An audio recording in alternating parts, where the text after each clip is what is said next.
Bonjour, c'est Grégory Turpin, j'espère que tu vas bien. C'est une joie de te retrouver pour méditer ensemble l'évangile de ce dimanche. Je t'invite à écouter la parole de Dieu en Luc au chapitre 9, versets 11 à 17.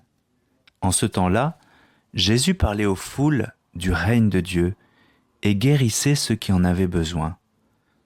Le jour commençait à baisser, alors les 12 s'approchèrent de lui et lui dirent « Renvoie cette foule ». Qu'ils aillent dans les villages et les campagnes des environs, afin d'y loger et de trouver des vivres. Ici nous sommes dans un endroit désert. Mais il leur dit, donnez-leur vous-même à manger. Ils répondirent, nous n'avons plus que 5 pains et 2 poissons. À moins peut-être d'aller nous-mêmes acheter de la nourriture pour tout ce peuple. Il y avait environ 5000 hommes. Jésus dit à ses disciples, faites-les asseoir par groupe de 50 environ. Ils exécutèrent cette demande et firent asseoir tout le monde. Jésus prit les 5 pains et les 2 poissons et, levant les yeux au ciel, il prononça la bénédiction sur eux, les rompit et les donna à ses disciples pour qu'ils les distribuent à la foule. Ils mangèrent et ils furent tous rassasiés, puis on ramassa les morceaux qu'il leur restait. Cela faisait 12 paniers. À chaque fois que Jésus prêche le royaume, par des enseignements et des paraboles, il l'accompagne de signes de miséricorde qui viennent rendre sensibles et concrètes les vérités divines qu'il annonce. Dans ce passage de la multiplication des pains que vous connaissez bien, il commence par guérir tous ceux qui en ont besoin. Jésus ne parle pas seulement de l'amour de Dieu en belles paroles édifiantes, il est l'amour de Dieu en acte, celui qui va prendre soin de nous, même dans les besoins les plus simples. Quand je lis ce passage, je me rends compte que notre foi n'est pas qu'une doctrine spirituelle comme celles qui sont enseignées dans les autres religions. Le bouddhisme, par exemple, nous propose d'expliquer le monde et ce qu'il se passe après la mort, mais tout cela reste abstrait et réservé à ceux qui auraient connu l'illumination. Il n'y a pas comme dans le christianisme une incarnation du message qui le rend accessible à tous. Et oui, notre Dieu se préoccupe de notre santé physique, de notre alimentation et de tout ce qui fait notre humanité.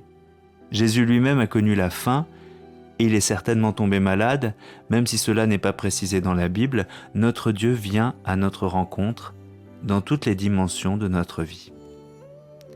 Imaginons tous ces gens assemblés qui voient Jésus pour la première fois et qui sont tellement subjugués par sa parole qu'ils en oublient leur propre subsistance.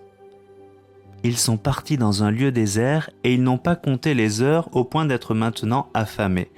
Quand on étudie un peu la psychologie des foules, on peut se dire que la seule présence de Jésus, sans micro et sans effets spéciaux, devait être absolument merveilleuse pour aboutir à un tel résultat. Normalement, les masses humaines se lassent très vite et n'ont pas tendance à sauter un repas.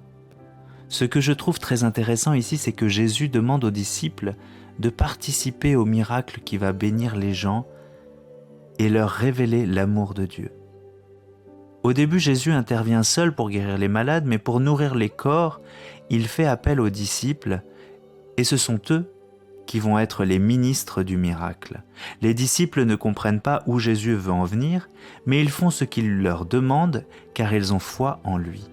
Ce sont eux qui accomplissent le geste de rompre et distribuer le pain, et ainsi, c'est leur participation qui rend l'amour de Dieu accessible.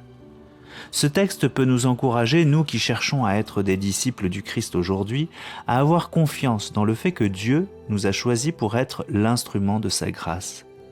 Quand nous agissons au nom de Jésus, lorsque nous cherchons à faire du bien autour de nous, nous devenons un canal qui permet à Dieu de manifester son amour et de se révéler aux hommes.